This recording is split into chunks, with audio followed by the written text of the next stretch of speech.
नमस्ते बच्चों, my self Jaiswal sir. हम पढ़ रहे हैं class 9th science is matter around us pure.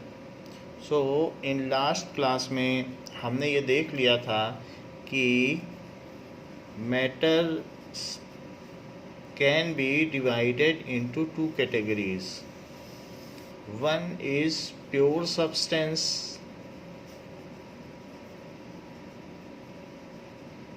and other is mixture. Pure substances are made of one kind of particles, whereas mixtures are made up of more than one kind of pure substances. So pure substance में सारे elements आ जाते हैं, water आ जाता है, CO2 आ जाता है, glucose आ जाता है। और अगर वाटर, ग्लूकोज, सॉल्ट, NaCl को मिला दिया जाए तो मिक्सचर बन जाता है। So mixture have varying proportion of pure substance, जबकि प्योर सब्सटेंस में fixed proportion of its atoms होता है। Pure substance can be subdivided into two categories. One is element and other is compound. Now, element वो होते हैं जो one kind of atoms के बने होते हैं, and elements में भी subdivisions हैं। एलिमेंट्स टोटल 118 हैं, जिनके सब divisions metal, non metal and metalloid है। Non metal and metalloid. Compound का कोई ऐसा सब डिवीज़न नहीं है। कंपाउंड के एग्जाम्पल्स H2O, CO2, ग्लूकोज, खाने वाला जो हमारे यहाँ कॉमन साल्ट है, सोडियम क्लोराइड, ये सारे कंपाउंड के एग्जाम्पल्स हैं।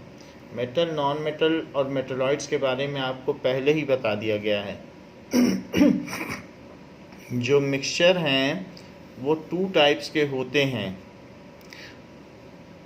दो या दो से अधिक प्योर सब्सटेंस को मिलाने से मिक्सचर बनता है, और वो हम घर में ही मिला सकते हैं। वो आपस में नॉन रिएक्टिंग होने चाहिए, फिर उन्हें हम सेपरेट भी कर सकें। तो इसलिए होमोजीनियस मिक्सचर, जैसे पानी में चीनी मिलाने से मिक्सचर बनता है, homogeneous mixture, and other is heterogeneous mixture. Heterogeneous mixture जो भी मिक्सचर्स होते हैं, अगर आपने पानी में चीनी या ग्लूकोज मिला दिया तो उसको आप फिज़िकल मेथड से सेपरेट कर सकते हो, इवेपोरेशन, बॉयलिंग या और किसी न किसी मेथड से। तो इसको सेपरेट किया जा सकता है, इसके कंपोजिशंस को। होमोजीनियस मिक्सचर वो होते हैं जिनमें यूनिफॉर्म कंपोजिशन होता है, ऊपर से नीचे तक एक जैसा होता है, समांगी मिश्रण। तो ऐसे मिक्सचर को होमोजीनियस कहते हैं। एंड जो पहला सिप होगा वही लास्ट सिप होगा, इसमें कहीं पर डिफरेंट नहीं होगा। सो it is uniform mixture, even composition through out, जबकि ये नॉन यूनिफॉर्म कंपोजिशन होता है। सो अलग अलग जगह पे अलग अलग तरीके की पार्टिकल की डेंसिटी होती है। सो ये हेट्रोजीनियस मिक्सचर कहलाता है। होमोजीनियस मिक्सचर को हम सॉल्यूशन भी कह सकते हैं। It is also known as solution, इसका दूसरा नाम है। जबकि heterogeneous mixture can further subdivided into colloid and suspension. So इसे कोलाइड एंड सस्पेंशन में सब डिवाइड किया जा सकता है। Suspension.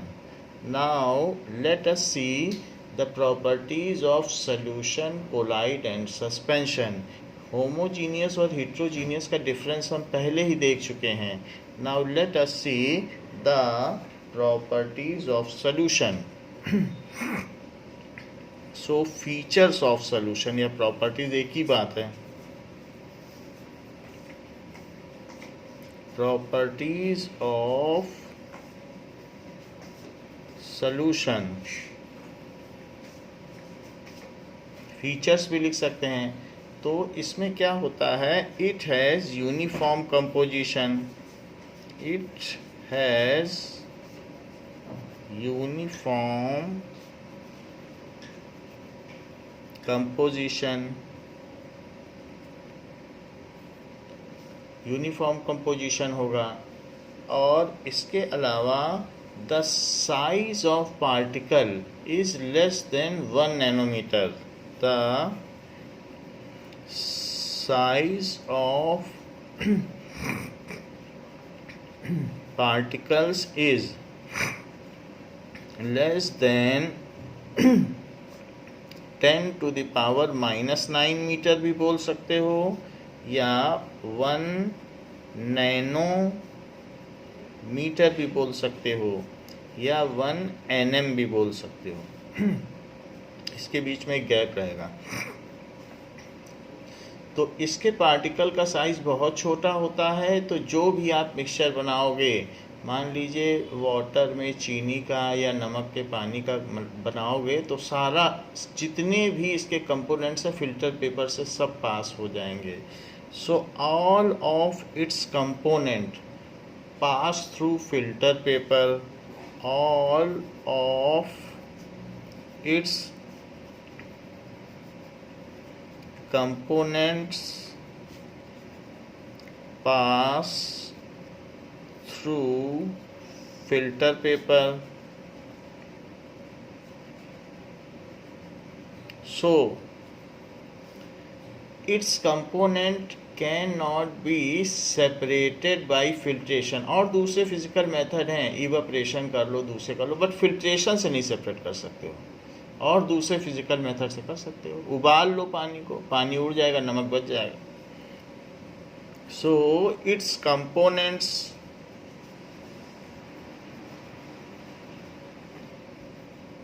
Can not be separated by filtration. इसके कंपोनेंट को फिल्ट्रेशन से सेपरेट नहीं किया जा सकता है।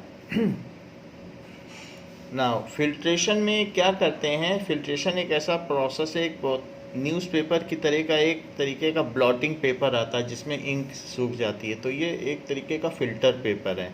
तो फिल्टर पेपर लीजिए और फिल्टर पेपर को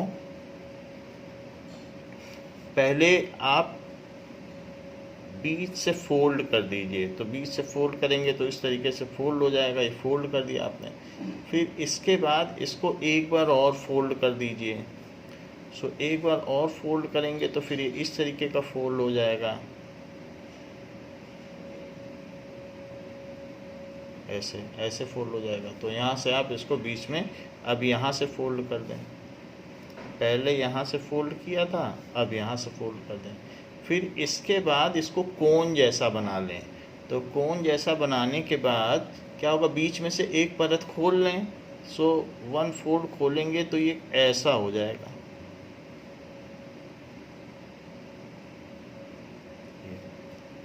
तो इस चीज़ को जो आप बीच से खोल लोगे, क्योंकि 4 टाइप्स हैं तो एक भी खोलोगे तो ये हो जाएगा। फिर इसको आप फिल्टर पेपर को कोन में डाल लें या कीप, जिसमें कीप होती है कोई भी चीज़, तो इसलिए आप फनल में डाल लें। सो फनल में हमने इसको डाल लिया है, फनल में। और फनल के नीचे आप एक बीकर रख लें और इसमें दूसरे बीकर से आप क्या करें कि जो सॉल्ट वाटर का सलूशन धीरे धीरे इसमें डालें। तो सॉल्ट वाटर का सलूशन जब धीरे धीरे डाला जाएगा तो आप देखोगे जो आपने डाला है वही चीज़ यहाँ पर मिल रही है। तो यहाँ पर जो यहाँ मिलेगा उसको कहेंगे डिस्टिलेट, और जो यहाँ मिलेगा उसको कहेंगे रेसिड्यू। तो इसमें रेसिड्यू मिलता ही नहीं है क्योंकि सारी चीज़ पास हो जाती है। फनल पेपर के जो ये फिल्टर पेपर के जो होल्स हैं वो बड़े होते हैं और इसका साइज 10⁻⁻⁹ होता है, तो सब कंपोनेंट पास हो जाते हैं। और ये जो डिस्टिलेट है वो भी सॉल्ट वाटर ही होता है। तो यहाँ मैंने डाला सॉल्ट वाटर, और जो नीचे मिला वो भी तो सॉल्ट वाटर मिला। तो सॉल्ट वाटर को फिल्टर किया और मिला भी सॉल्ट वाटर। तो इसलिए अगर हमें ऐसा होता कि सॉल्ट ऊपर रह जाता, वाटर नीचे मिलता, तो हम कह सकते थे इसके कंपोनेंट को हमने अलग अलग कर लिया है, लेकिन ऐसा होता नहीं है। जैसा डालोगे वही मिल जाएगा। सो यहाँ पर जो डिस्टिलेट आपको मिला है वो सॉल्ट वाटर ही मिला है। So it's component can not be separated by the process of filtration. इसको फिल्ट्रेशन के प्रोसेस के द्वारा अलग नहीं किया जा सकता। इसके अलावा it has two components, one is solute, other is solvent. So it has two components, दो components होते हैं।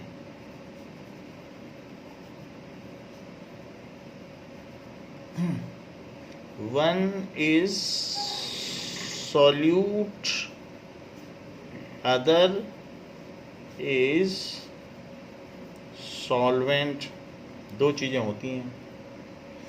The component which is in lesser quantity, the component या constituent भी लिख सकते हो। The component which is in lesser quantity in solution, यही definition भी है, in solution is called solute। In solution, the component which is in larger quantity, the component which is in larger quantity, जो ज़्यादा होता है, is called solvent। उसको solvent कहते हैं। तो इसके दो कंपोनेंट हैं, जैसे कि वाटर प्लस सॉल्ट आपने ले लिया और उससे सॉल्टी वाटर बना लिया, तो यहाँ पर वाटर सॉल्वेंट हुआ, सॉल्ट हुआ सॉल्यूट, क्योंकि आपने 1 चम्मच डाला होगा, और ये जो सॉल्टी वाटर बना है ये सॉल्यूशन हुआ। तो जो ज़्यादा होगा वो सॉल्वेंट होगा। सॉल्यूट कई भी हो सकते हैं, मान लो सॉल्ट भी डाल दिया, चीनी भी डाल दी, ग्लूकोज भी डाल दिया। तो 2 हैं तो बाइनरी सोल्यूशन, 3 हैं तो ट्राइनरी सोल्यूशन, 4 हैं तो क्वार्टरनरी सोल्यूशन। 2 हैं तो बाइनरी सोल्यूशन। जनरली हम लोग बाइनरी सोल्यूशन बनाते हैं। नाउ सॉल्यूशन आर, जो सॉल्यूशंस हैं these are quite stable in nature. अगर नमक पानी को एक कांच की शीशी में रख दिया जाए, ग्लास बॉटल में, और बंद कर दिया जाए, तो महीने भर बाद भी वो नमक पानी रहेगा। तो इस तरीके से solutions are quite stable in nature. Pepsi को पीने से पहले हिलाना नहीं पड़ता। So solutions are quite stable in nature.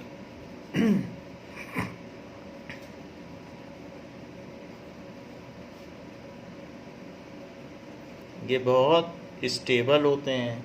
ऐसा नहीं होगा कि सॉल्यूट नीचे बैठ जाएगा, बिल्कुल स्टेबल रहते हैं। सो ये है।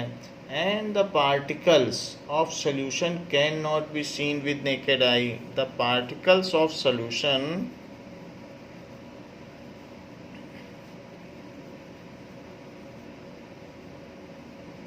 कैन, इतने छोटे होते हैं, so small, can not be seen with.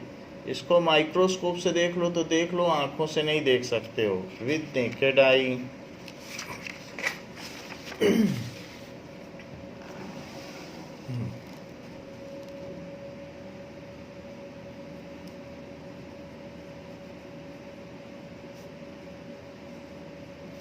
Naked eye से इसको नहीं देखा जा सकता है।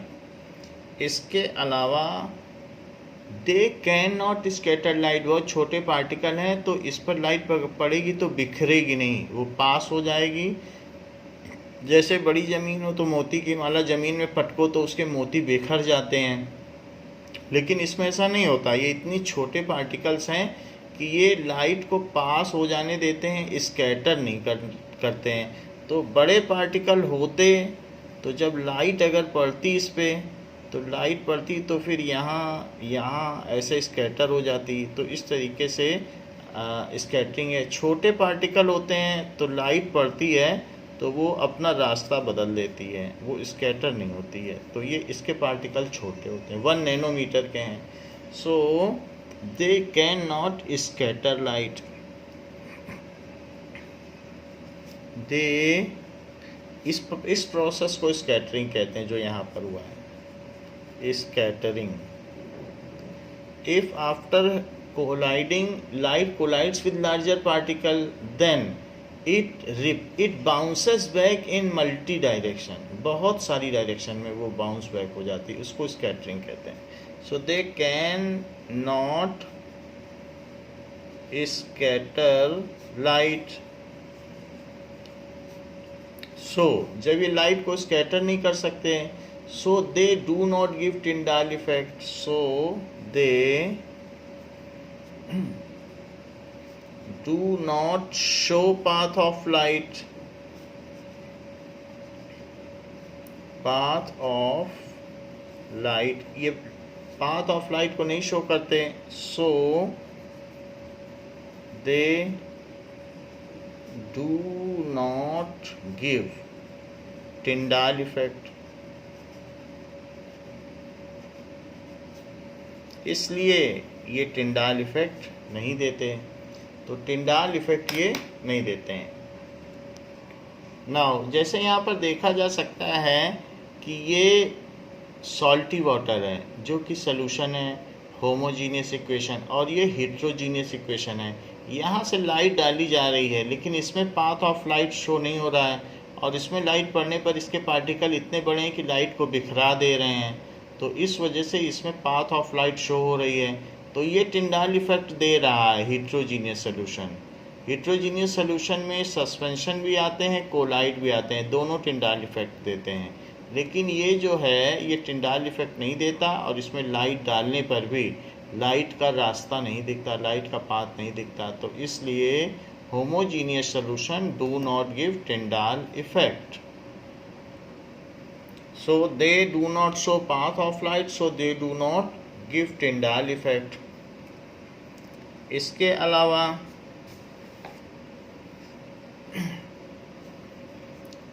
now they are true solution. They are true solution. True solution ऐसा ही होता है कि जो स्टेबल हो और अच्छी तरह से मिल जाए, यूनिफॉर्मली मिक्स जाए, तो ट्रू सॉल्यूशन ये चीज़ होती है। नाउ इसके कुछ एग्जांपल्स हैं। इसके एग्जांपल्स क्या हैं कि salt in water, salty water, glucose in water,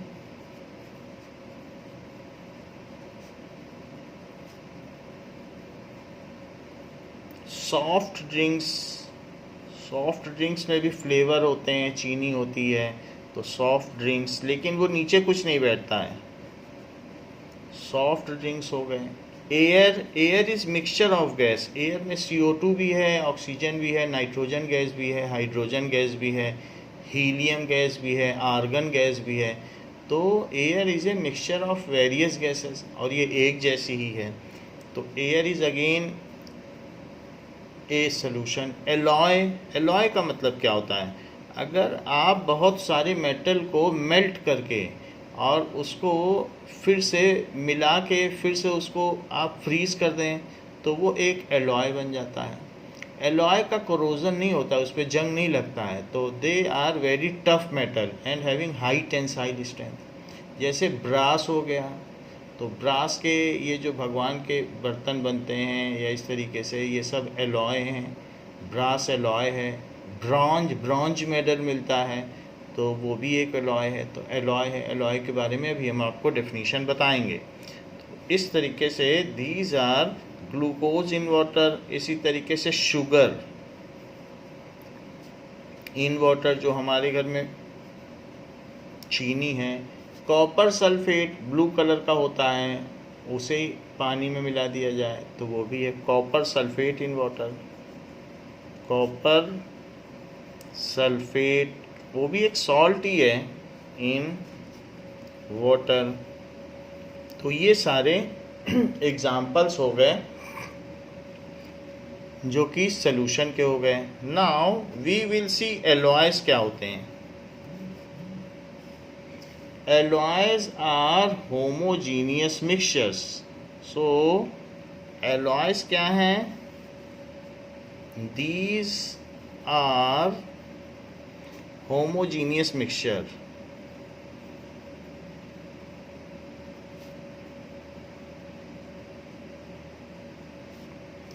made by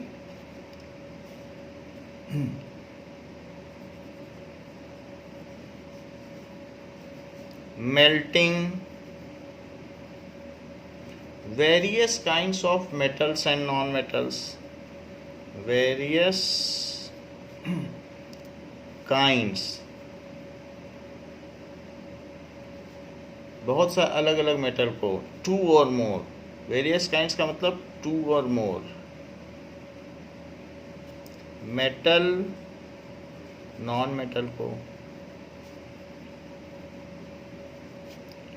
and mixing them,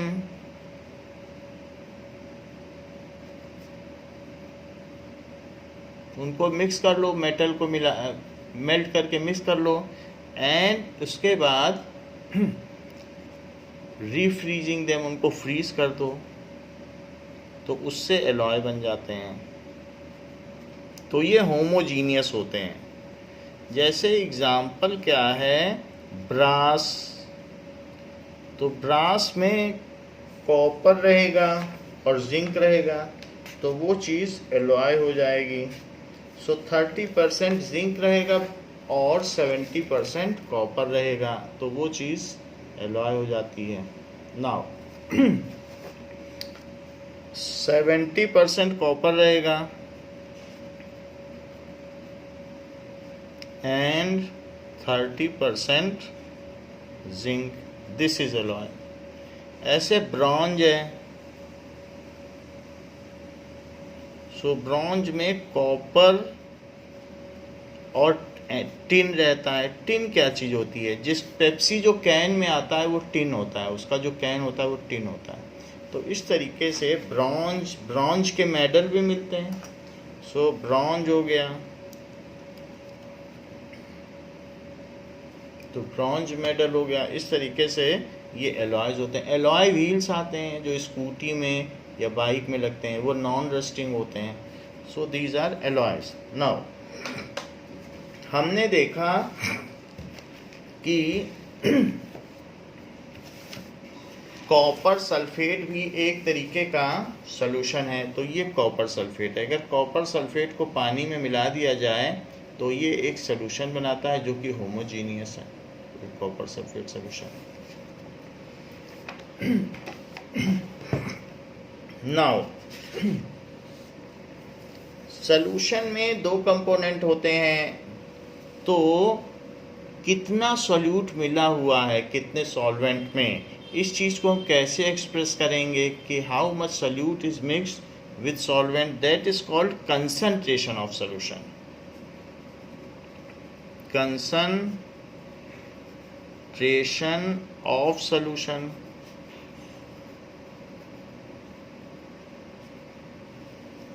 What does it mean by concentration of solution? जैसे ज़्यादा चीनी मिलाई है कि कम चीनी मिलाई है पानी में, हम कैसे पता लगाएं?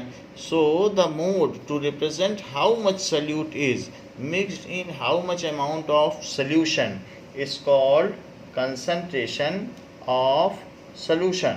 So amount of solute present in given amount of solution, amount of solute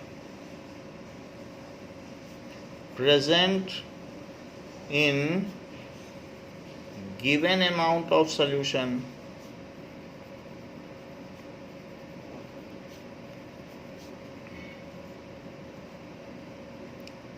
is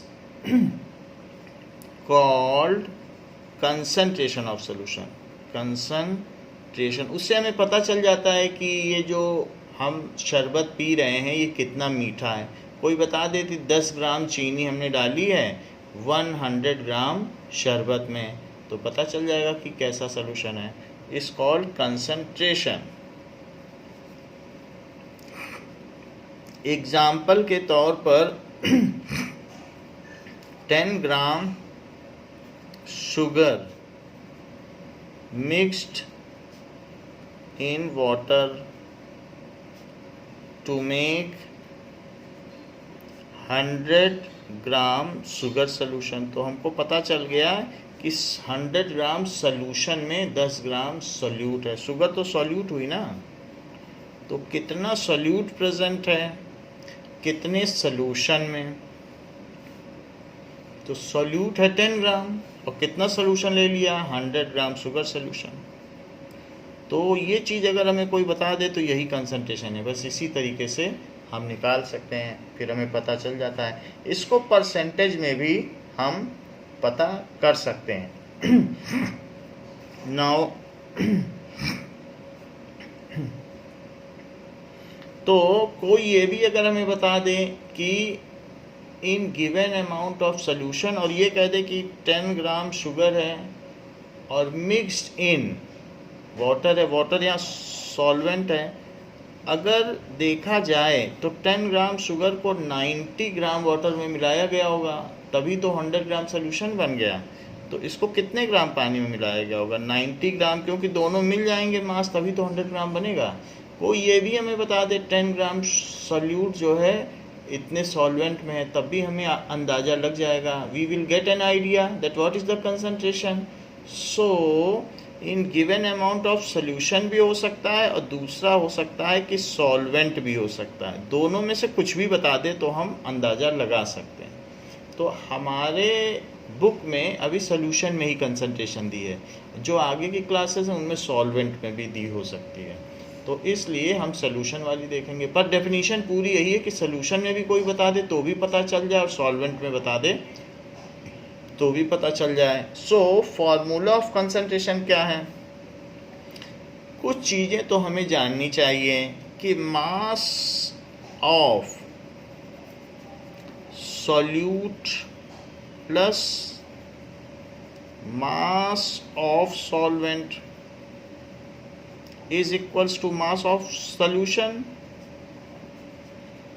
क्योंकि उन्हीं दोनों से सॉल्यूशन बना है. जैसे सॉल्यूट यहाँ 10 ग्राम है, सो 10 ग्राम शुगर और प्लस सॉल्वेंट कितना लिया आपने, पानी लिया 90 ग्राम, तो कितना सॉल्यूशन बन गया 100 ग्राम. ये 10 ग्राम हो गई शुगर मास ऑफ सॉल्यूट, ये 90 ग्राम हो गई वाटर मास ऑफ सॉल्वेंट, और 100 ग्राम हो गया सिरप. तो सिरप बन गया. जहाँ पर ये सॉल्यूट है, जहाँ पर ये सॉल्वेंट है, जहाँ पर ये सॉल्यूशन है. सो इसलिए ये हमें ध्यान रखना चाहिए कि सॉल्यूट और सॉल्वेंट से ही मिलता है. 1 किलो आलू डलवा लो एक थैली में, 1 किलो प्याज, तो 2 किलो हो गया. तो सारे मास तो जुड़ते हैं. तो आपने सॉल्ट भी डाला सॉल्वेंट भी डाला तो मास जुड़ता चला जाएगा, तभी तो सॉल्यूशन बनेगा. अब देखिए तो ये तो बात हो गई कि सबका मास जुड़ के ही सॉल्यूशन का मास बनेगा. नाउ बट कंसंट्रेशन क्या है, कंसंट्रेशन का क्या कोई फार्मूला भी है, क्या इसे परसेंटेज में भी बताया जा सकता है. तो हाँ, इसे परसेंटेज में बताया जा सकता है. Now concentration can be represented in percentage, so mass by mass percentage. So concentration can be expressed as mass by mass percentage। 3 तरीके से एक्सप्रेस किया जा सकता है, मास by mass percentage, next mass by volume percentage, and volume by volume percentage. ये सारी चीजें देखें, वॉल्यूम परसेंटेज। 3 तरीके से कंसंट्रेशन हम एक्सप्रेस कर सकते हैं। नाउ कंसंट्रेशन पूछी जाए या मास बाई मास परसेंटेज पूछी जाए तो एक ही जैसी बात है, तो मास by mass percentage.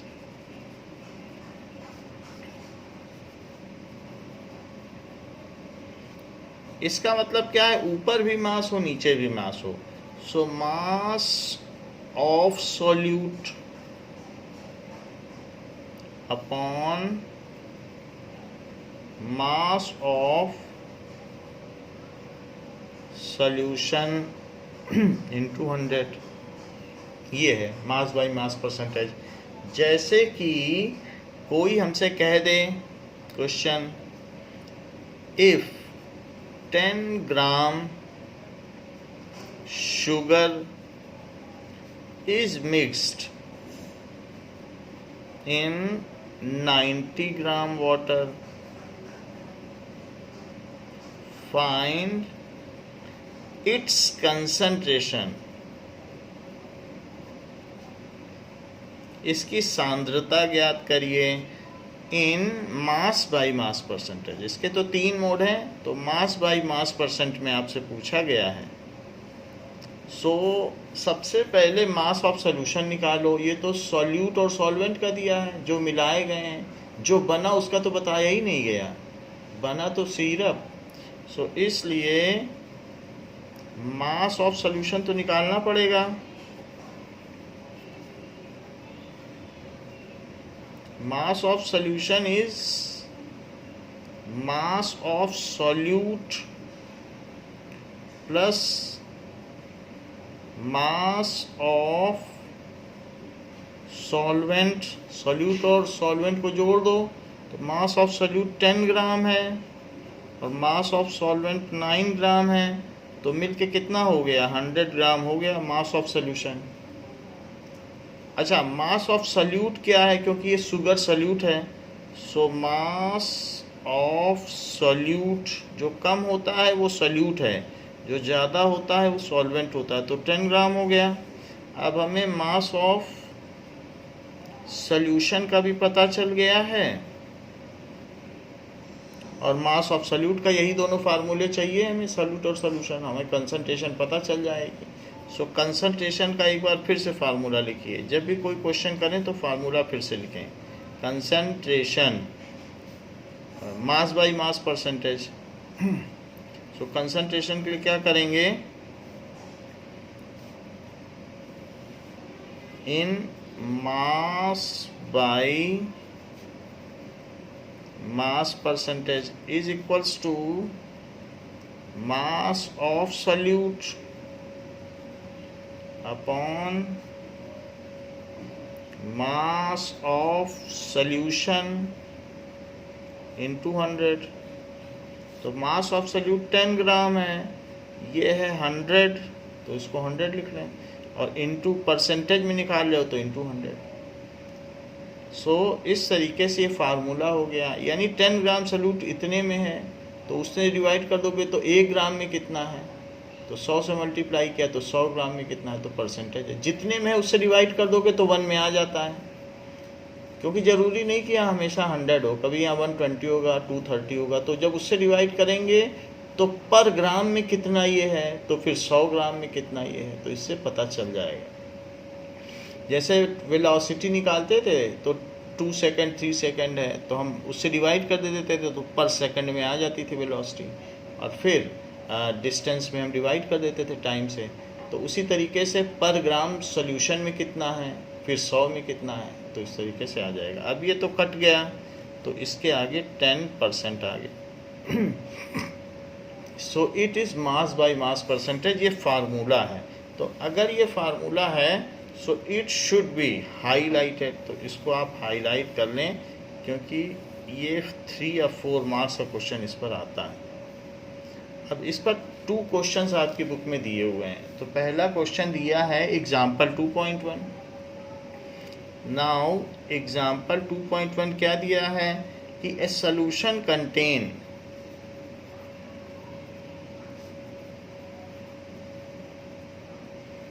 40 gram of common salt, 40 gram of common salt in 320 gram of water, 320 gram of water में डाल दिया है। Calculate the concentration in terms of mass by mass percentage. So calculate concentration in mass by mass percentage।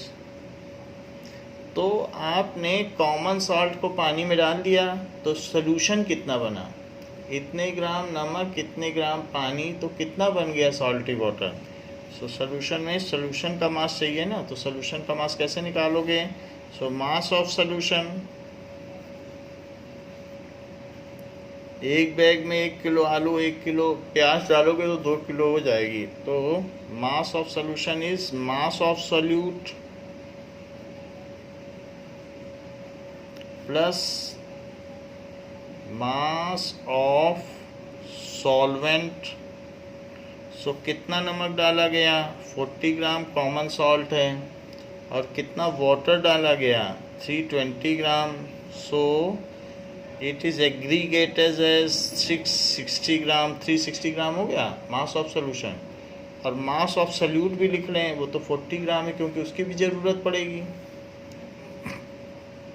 So mass of salute is 40 ग्राम। अब इन दोनों से मास of solution भी है और मास ऑफ सल्यूट है। अब आप कंसंट्रेशन निकाल लें। सो फार्मूला ऑफ कंसंट्रेशन क्या होता है। So mass by mass percentage is mass by mass percentage is equals to mass of solute upon mass of solution into 100। तो मास ऑफ सल्यूट कितना है, 40 ग्राम नमक डाला गया और कितना बना लिया गया सोल्यूशन, टोटल बन गया 360 ग्राम। जो बन गया है वो लिखना है, वाटर नहीं लिखना है कि वाटर कितना है। और इंटू 100, तो 1 0 से 1 0 ये कट गया। अब आप 40 है उसको 4 से काटिए तो 10 आएगा, इसको काटिए तो 9 आ गया। 4 से काट दो 36 को, 10 10 या 100 बाई 9, 9 से इसको डिवाइड करो, 9 1 या 9, फिर 1 के बचेगा रिमाइंडर तो 10 फिर हो जाएगा तो 11, फिर 1 बचेगा तो डेसिमल लगाओ तो फिर 1 आ जाएगा। तो इट इज़ 11.1%। ये चीज़ हो गई। एक और क्वेश्चन इन टेक्स्ट क्वेश्चन में दिया गया है, वो है इन टेक्स्ट क्वेश्चन पेज 18 का third. In text question page 18 में थर्ड पूछा गया है to make a saturated solution, to make a saturated solution 36 gram sodium chloride, 36 gram sodium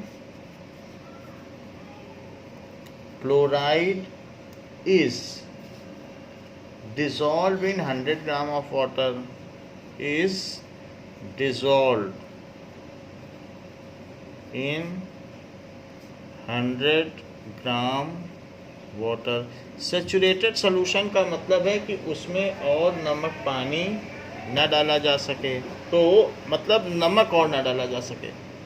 अगर आप 36 ग्राम से ज़्यादा सॉल्ट डालेंगे 100 ग्राम वाटर में तो वो डिज़ोल्व नहीं होगा, नीचे बैठ जाएगा। So such solution in which no more solute can be dissolved is called a saturated solution. पानी में चीनी डालोगे तो एक ऐसा टाइम आएगा कि और चीनी घुलना बंद हो जाएगी, तो ऐसे केस में उसे कहेंगे अब ये सेचुरेट हो गया है, अब इसमें और नहीं डिज़ोल्व किया जा सकता। तो हमने ऐसा कर दिया है। अब इसमें कंसंट्रेशन पूछी गई है, mass by mass. So 100 gram of water at 293 kelvin, at 293 kelvin find its concentration. और ये जो भी किया गया है 293 केल्विन का मतलब होता है 20 डिग्री सेल्सियस, क्योंकि 273 केल्विन 0 डिग्री सेल्सियस होता है, तो 20 डिग्री ज़्यादा हो गया। Find its concentration at this temperature. Find its concentration at this temperature. बिल्कुल पिछली तरीके का सवाल है, तो हम पता कर लें। कंसंट्रेशन का है तो मास बाई मास ही परसेंट पता करना है। So mass by mass percent is mass of solute upon mass of solution